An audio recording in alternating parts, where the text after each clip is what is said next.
তোরা যুদ্ধ করে করবি কি তা আমাদের ভারতবর্ষের সমস্ত রাজনীতিবিদদের এই গানটা শোনানো উচিত। তারা যদি ভাষা বুঝতো তাহলে আমরা আরেকটু শান্তি পেতাম।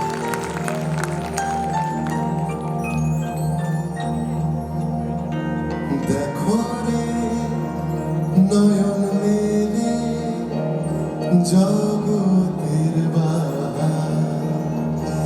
জগতের বাহার দিনের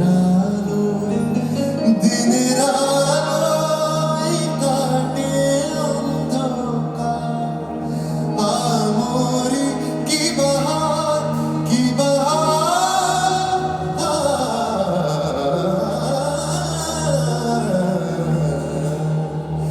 দিনের আলোয় কাটে অন্ধকার।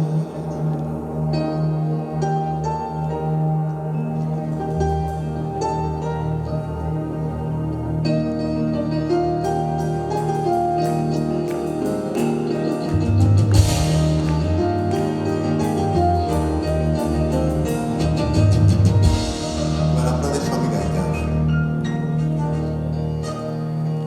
ভূতের রাজা দিল বল জবর জবর দিন বল ভূতের রাজা দিল বল জবর জবর দিন বল যা চাই খুশি চাইতে পারি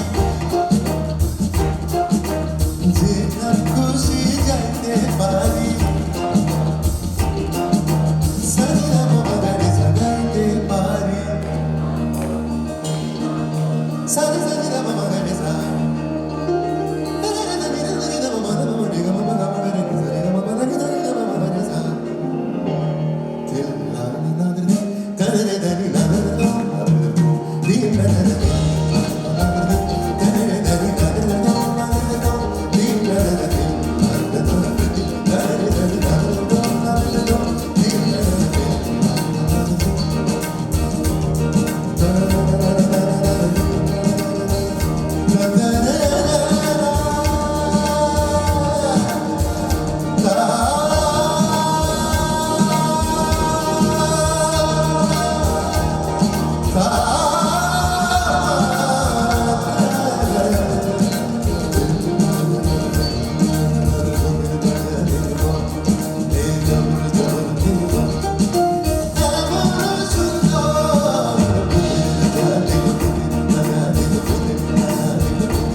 আমরা শুরুতে we were talking about just 2 minutes about influence and inspiration.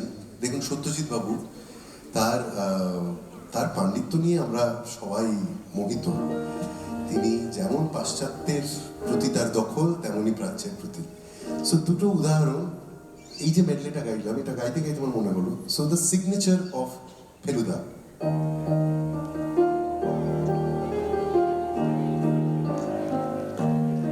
সবাই জানি আমরা, he was inspired from Mozart and the piece is called Titanica. আমরা শুনবো মোৎসার্টের পিসটা।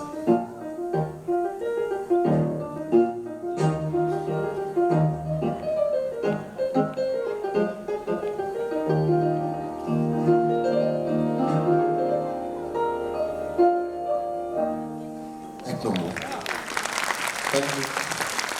আর 2 নম্বর হচ্ছে প্রাচ্যের একটা ইন্সপিরেশন। একটি গান গুপি গাইন যখন প্রথম গাইছেন, সূর্যোদয় দেখছেন এবং তার সেই অবিস্মরণীয় কণ্ঠস্বর চলে এসেছে ভূতের রাজার কৃপায়, তিনি গাইছেন যে গানটি, সেটি রাগ ভৈরবীতে।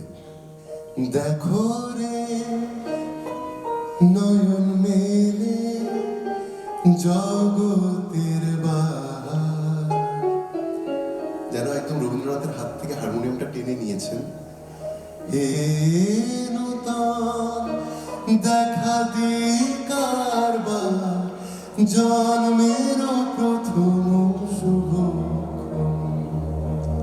ফলে রবীন্দ্রনাথ বা আমাদের এই যে যা কিছু ট্রেডিশন, এগুলোকে নিয়েই প্রতিনিয়ত শিল্পীরা সারা পৃথিবী জুড়ে ইন্সপায়ার্ড হচ্ছেন এবং তার থেকেই নতুন নতুন কিছু তৈরি হচ্ছে। আর মিউজিকের ছাত্র হয়ে we celebrate our lives in just understanding this beautiful things. So can we just hear it once for Satyajit babu? দোসরা নিয়ে আমরা জন্মদিন দিয়ে থ্যাংক ইউ সো মাচ।